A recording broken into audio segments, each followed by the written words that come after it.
Hello everyone. Don't forget to subscribe to our channel to hear more meaningful stories. Jamal Carter stood motionless in the packed courtroom, sweat trickling down his face as Judge Raymond Holt leaned back in his chair, a smirk playing on his lips. The gavel slammed, echoing like a death knell, sealing his brother Darius's fate. Life in prison. For a crime Darius didn't commit. The all-white jury, seated like statues of indifference, smirked in unison, basking in their silent superiority. Judge Holt's booming laughter cut through the tension like a blade, his eyes glinting with the satisfaction of crushing yet another soul. Jamal's fingers tightened into fists at his sides, but he didn't flinch. The judge had no idea what he'd just unleashed. The courtroom was filled with the sounds of murmurs and snickers, but Jamal heard nothing but the cruel, mocking laughter that seemed to reverberate in his skull. The sneers of the jury, the smugness in Holt's voice, the weight of it all pressed down on Jamal's chest, but he refused to let it break him. Nobody knew the fire that burned inside him. Nobody saw the years of quiet struggle, of endless nights hunched over books in the library, memorizing every legal code, every statute, every loophole. He was just a skinny black teen in a thrift store suit. But in that moment, Jamal realized he was more than just a bystander in a broken system. He was the weapon it hadn't seen coming. As Holt's laughter echoed through the room, Jamal swore silently to himself. This wasn't over. Not by a long shot. He would make them pay. He would tear down the walls they'd built around him and his brother. The war had just begun, and Jamal was ready to fight, alone if necessary. No more silence. No more injustice. The world would hear him now. That night, Jamal couldn't escape the sound of Judge Holt's laughter. It echoed in his head, a jagged, unbearable noise that sliced through his thoughts. His brother Darius was gone, locked in a concrete cage 40 miles away, trapped by a system that had decided his fate before he even had a chance to speak. Jamal lay on the thin mattress in his small, dimly lit room, the silence around him suffocating. His heart raced with a fire he couldn't extinguish, each beat a pulse of rage. The trial, the smug looks of the jury, Holt's final mockery, it all replayed in his mind, like a twisted loop, reminding him of everything he had lost. The same loop that wouldn't let him sleep. He stared at the wrinkled suit hanging crookedly on the wall, the one Darius had worn to court. The suit that now felt like a shroud for his brother's future. Jamal clenched his fists, knuckles white, knowing he couldn't let it end this way. Not when he had spent years hunched over law books in the library while other teens chased footballs or girls. He had always known the law could be a weapon, but now it was the only weapon he had left. He had no choice but to fight. By the time the sun's first light peeked through the window, Jamal was already awake, surrounded by a pile of case files, his hands trembling as he sifted through the paperwork. The arrest report was a mess, stained with coffee, dog-eared, and nearly falling apart, but Jamal's sharp mind cut through the chaos. He found the key, the mistake, a witness's testimony that didn't match the timeline, evidence that could set Darius free. His heart raced with a new kind of determination. He wasn't going to let Holt win. Not like this. The war had begun, and Jamal Carter would wage it with everything he had. By the time the sun had fully risen, Jamal was already at the kitchen table, surrounded by a sea of papers, each one stained with the weight of his brother's fate. A chipped mug of cold coffee sat beside him, untouched, as his eyes raced across the case files he had stolen from the public defender's office. His mind worked like a well-oiled machine, cutting through the mess of paperwork with surgical precision. He had memorized every law book he could get his hands on, and now it was time to put that knowledge to work. The arrest report was a nightmare, a jumble of names, dates, and accusations that didn't add up. But Jamal's photographic memory cut through the chaos. He saw the cracks, the lies hidden between the lines. Darius was accused of robbing a gas station on Peach Street, caught with a gun that wasn't his. The witness, a twitchy white cashier, had sworn Darius pulled the trigger. But the timestamps didn't line up. Jamal's pulse quickened as he scanned the transcripts. It was all there, the fatal flaw. The jury had convicted Darius without a fight, the defense barely even making a sound. But Jamal would change that. He wasn't just going to roll over like everyone else. He drafted the appeal, his hands shaking as he typed. Every word had to be perfect, every statute airtight. He cited ineffective counsel, procedural errors, and new evidence. A grainy photo from Darius's phone, timestamped 9:32 p.m., showing him at a barber shop 3 miles away from the scene of the robbery. Jamal knew the rules. Section 32 of the state code gave him 30 days to file an appeal after sentencing. He was on day 2. By noon, he had printed the motion, the weight of his future pressing down on him with every click of the printer. He stuffed the papers into a manila envelope, pulled on his wrinkled suit, and marched toward the courthouse, his heart pounding with a mix of fear and defiance. This was it, the beginning of the end. The courthouse loomed ahead, its grim gray stone walls towering like a fortress against the crumbling city.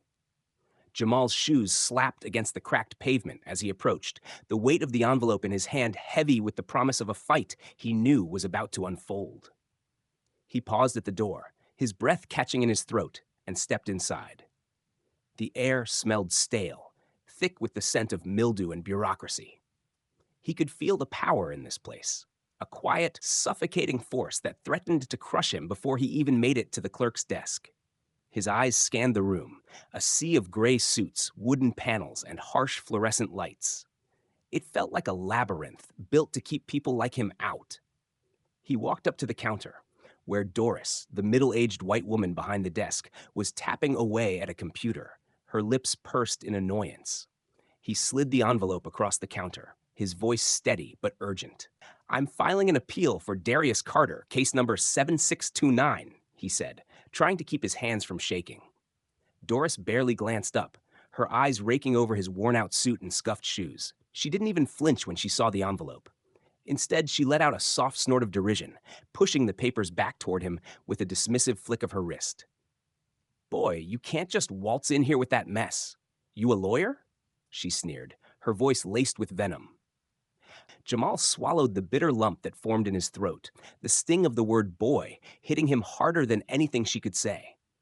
But he refused to back down. "I'm his brother. I've got the right to file under state law section 32 subsection B, he said, keeping his voice even, his gaze locked on hers. Doris didn't care. She shoved the envelope back at him with a sneer. "We don't take trash from kids. Get a real attorney or get out." Jamal's stomach knotted, but he didn't move. He knew his rights. He knew this was far from over. He couldn't back down now. By the time Jamal walked out of the courthouse, the weight of defeat hung heavy on his shoulders. He had just been dismissed like a nuisance, his appeal shoved back into his hands with a sneer. The bile of Doris's words still burned in his throat.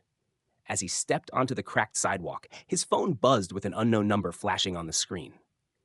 It was a call from one of the courthouse runners, a skinny kid with wide eyes who sounded more nervous than Jamal felt. "4 sharp," the runner's voice crackled through the phone. "Holt's pissed." The words hit Jamal like a slap in the face, his heart hammering as the reality of what he had just done sank in. Holt had heard about the appeal. It was time for a reckoning. Jamal didn't waste a second. He grabbed his notes, hastily scribbled with statutes and arguments, and headed back to the courthouse, his legs heavy in the humid March air. The city around him felt like a blur, the sounds of traffic and shouting blending into a distant hum as his mind focused solely on the battle ahead. He passed the rundown shops, the peeling paint of his neighborhood's buildings, his pulse rising with every step. The courthouse towered ahead, its gray stone looming like a vengeful giant waiting to crush him. Inside, the atmosphere was suffocating, the air thick with tension and the lingering smell of old wood and papers.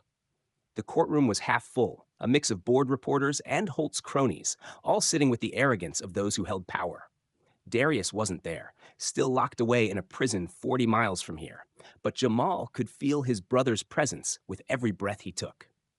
When Judge Holt swept into the room, his robes billowing behind him, it was as if the air itself thickened. He was a giant, his 6'4" frame casting a shadow over the room, his eyes gleaming with malice as he settled onto the bench. "Mr. Carter," Holt's voice dripped with scorn, "you're wasting my time. Explain this foolishness before I lock you up for disrespect." The laughter from the gallery was like a slap. Jamal's knees trembled, but his spine stayed straight. This was it. This was the moment that would define everything. "Your Honor, I'm filing an appeal for my brother, Darius Carter," Jamal began, his voice thin but steady. "The trial was flawed. His counsel didn't challenge false testimony, and I have evidence proving he wasn't at the crime scene." The crowd laughed, but Jamal didn't flinch. He had the law on his side, and he wasn't going to stop now. The courtroom was electric with tension, the silence thick enough to suffocate. Jamal stood at the podium, every muscle in his body tight as he faced Judge Holt. The judge's cold gaze felt like a weight pressing down on him, but Jamal refused to let it break him. "You sound like a scared little boy playing lawyer." Holt's voice oozed with condescension, a mocking lilt in every word. The room erupted in laughter, but Jamal's eyes never wavered. He had come this far. There was no turning back. He took a deep breath, his hands shaking as he flipped open his notebook, but his voice remained steady. "Your Honor, I'm not here to play games. I'm here to show you the truth." He pointed to the line in the transcript he had highlighted in bright red ink. "Page 17, line 42, Jamal said, his voice cutting through the laughter like a knife. The prosecution's closing argument ran past the court's deadline by 8 minutes. According to Rule 6.3 of the state code, that voids the verdict. His heart raced, but he kept his eyes locked on Holt, watching the judge's reaction as he skimmed the paper. The room went silent as Holt's expression shifted from mockery to something far darker. The gavel slammed down, but not to end the hearing. This time, it was a challenge. Holt's eyes flared with fury as Jamal's words sank in. "Retrial granted," Holt growled, slamming the gavel down harder than before. The crowd stirred, whispers rising like a wave, but Jamal stood still, his pulse racing. The gavel rang out again, but it wasn't the sound of victory he heard in his head. It was the sound of Holt's voice, a threat laced with venom. "But don't think you've won anything," the judge snarled. Jamal's heart pounded in his chest. The fight was far from over, but in that moment, he had cracked the system. He had made the impossible possible, and there was no going back now. Jamal stepped out of the courthouse, his heart still hammering in his chest, but the taste of victory was bitter. He'd won the retrial, sure, but the battle wasn't over. As he walked down the cracked sidewalk, the weight of what had just happened settled over him, pressing down like a heavy fog. His phone buzzed, and when he saw the number, his stomach lurched. It was a call from Ms. Lena, but there was no time to talk. He had barely taken a few steps when the screech of tires ripped through the air, slicing the quiet street with a deadly intent. Before he could react, a police cruiser careened around the corner and skidded to a halt inches from his legs. His breath caught in his throat as two white cops spilled out, their eyes sharp, their faces twisted with menace. The taller one, wiry with a buzz cut and a scar slicing through his left eyebrow, swaggered toward him, baton in hand, eyes gleaming with something cold and cruel. Well, if it ain't Holt's little lawyer," he sneered, voice dripping with contempt. The shorter cop, stockier with a sunburned neck, circled behind Jamal, boots crunching on the broken glass, his hands steady as he muttered, "Are you fit a description, boy? Armed and dangerous? Hands up." Jamal froze, his blood turning to ice. The threat was clear. They weren't here for a friendly chat. His mind raced, trying to process what was happening. "I'm not armed," Jamal said, trying to keep his voice calm, his hands lifting slowly, palms facing outward. "Just came from court." But it didn't matter. The tall cop smirked, stepping closer until his breath, sour with coffee and malice, hit Jamal's face.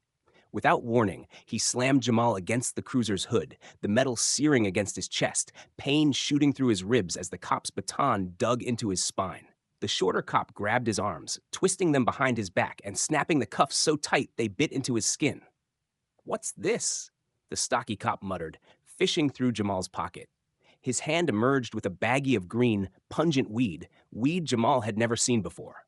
"Looks like drugs to me." Jamal's pulse spiked, his throat tight with fury. "That's not mine! You planted it!" he yelled, twisting in the cuffs. The tall cop barked a laugh, one that sent a chill down Jamal's spine. "Planted? Hear that, Eddie? Kid thinks he's smart." The stocky cop, Eddie, grabbed Jamal by the collar, shoving him into the back of the cruiser with brutal force. The door slammed shut, trapping him in the cage of cracked vinyl and stale air, and Jamal's world tilted dangerously toward chaos. Jamal sat in the cold interrogation room, his body bruised and aching, every muscle screaming from the relentless beating he'd just endured. The fluorescent lights buzzed overhead, their harsh glow reflecting off the cracked walls, making the room feel even more claustrophobic. He could hear the distant sounds of the precinct, the echo of voices and the muffled thud of doors slamming. But in here, everything was painfully silent, except for the pounding in his head. His jaw throbbed, swollen from the cop's fists, but the anger inside him burned hotter than the pain. He was done being broken. He had to fight back. Minutes stretched like hours, each second heavier than the last, until the door swung open, and Ms. Lena walked in, her presence a lifeline in the suffocating room. She had her usual fire in her eyes, but there was an unmistakable weight in her expression. Concern mixed with something darker, a warning Jamal didn't want to hear. "You all right?" she asked, her voice steady, but Jamal could see the tension in her shoulders. He nodded, despite the pain, forcing a weak smile. "I'll be fine, but I need to get out of here." Lena didn't waste a moment. She tossed him a bag with some clean clothes, her face tight with resolve. "You've got a retrial coming, but after what happened today, Holt's not going to let up. You need to be careful, Jamal. They'll come for you again." She spoke in that calm, measured way she always did, but the weight of her words hit him like a punch. He had known the stakes were high, but hearing it out loud made it real. She wasn't just talking about the court system anymore. She was talking about something much darker, something Jamal wasn't sure he could fight on his own. The door creaked open again, and Jamal looked up, his heart pounding. A guard stepped in, his eyes flicking between Jamal and Lena. He had the air of someone who knew exactly how far the system's reach stretched. "You can go," the guard said, his voice emotionless. Lena stood, her eyes never leaving Jamal. "Come on," she urged. Jamal stood, still reeling from the pain, but with fire now burning in his chest. Holt had crossed the line, but Jamal wasn't backing down. Not this time. Not ever. Jamal's heart raced as he stepped back into the courthouse. The air felt thick with anticipation, the weight of everything riding on this moment. The room was buzzing, filled with reporters and onlookers, their eyes tracking every movement. Judge Holt had already settled into his place at the bench, his large frame a looming shadow, eyes cold and calculating as they locked onto Jamal. Holt's robes billowed around him like dark storm clouds, and for a second, Jamal swore he could feel the judge's contempt seeping through the walls. The sound of the gavel hitting the wood echoed like a warning shot. "Mr. Carter," Holt's voice boomed, thick with venom. "You're clogging my docket with nonsense. Explain yourself before I have you dragged out of here for wasting my time." His eyes narrowed, daring Jamal to challenge him. The gallery laughed, the cruel sound cutting through the tension like a blade. But Jamal stood firm, his fists clenched at his sides. This was it, the moment he had prepared for. With a deep breath, Jamal stepped forward, his legs shaking but his voice steady. "Your Honor, I'm not here to waste anyone's time. I'm here to prove my brother's innocence," he said, his eyes locked on Holt's, unwavering. "The trial was flawed. There were multiple errors. I have new evidence that proves Darius wasn't even at the scene of the crime." He pulled the police report from his jacket, his hands trembling just enough for Holt to notice. The judge scoffed, his lips curling into a sneer. "You think a kid like you can challenge me?" Holt hissed, clearly mocking Jamal's every word. But Jamal didn't back down. "I have proof, Your Honor," he pressed, sliding the document across the podium. "Darius was at the barbershop when the robbery happened. He has an alibi. I have the records to show it." For a split second, Holt hesitated, his eyes flicking to the paper. The tension in the room was suffocating, the murmurs of the crowd fading into an almost unbearable silence. The judge's face darkened, his fingers gripping the gavel as he skimmed the evidence. Jamal's pulse quickened. He had done it. He had struck a blow. "This is a mistake," Holt muttered, his voice low, but the tremor of anger was unmistakable. "Retrial granted. But don't think for 1 second that this changes anything," he spat. The gavel crashed down with a finality that echoed in Jamal's chest. His heart skipped a beat. It wasn't over, but it was a start. Jamal stumbled out of the courthouse, the roar of the crowd still ringing in his ears, but his victory felt hollow. The retrial had been granted, but he could already feel the weight of something darker hanging in the air. His legs felt heavy as he walked down the stairs, the cool afternoon breeze doing little to shake off the tension that gripped him. The city outside was alive with the sounds of honking horns, shouting, and the faint echo of sirens, but none of it reached him. His mind was consumed with the thought of what came next. As he rounded the corner, his phone buzzed again. He didn't even need to check the screen to know it was trouble. The moment he answered, Miss Lena's voice cut through the line, sharp and urgent. Jamal, you need to get out of there. They know about the retrial. I don't know how, but Holt's people are already moving. You've got to move now. His blood ran cold. Holt's reach extended further than he'd ever imagined, and Jamal knew it wasn't just the court he had to worry about. Holt wasn't going to let this go, but there was no time to waste. He clenched his fist around the phone, feeling the weight of the battle ahead. He had fought so hard to get this far, to expose the truth, but now the fight was about to get even more dangerous. Before Jamal could respond, a screech of tires cut through the street like a knife, and a pair of black SUVs pulled up to the curb. His heart skipped. The men in the suits who stepped out weren't just any goons. These were the kind of men who didn't ask questions. Their eyes locked on Jamal with a lethal certainty. The chill in the air deepened as the men closed in. They were too close now, closing the space with cold efficiency. "You've gone too far, kid," one of them said, his voice low and menacing. Jamal's pulse raced as he turned to run. But before he could take a step, the sound of a gun being cocked made him freeze. "You're not going anywhere." The voice was calm, calculated, like the end of the line had already been drawn. And Jamal knew, with every inch of his being, that this was just the beginning of something far worse.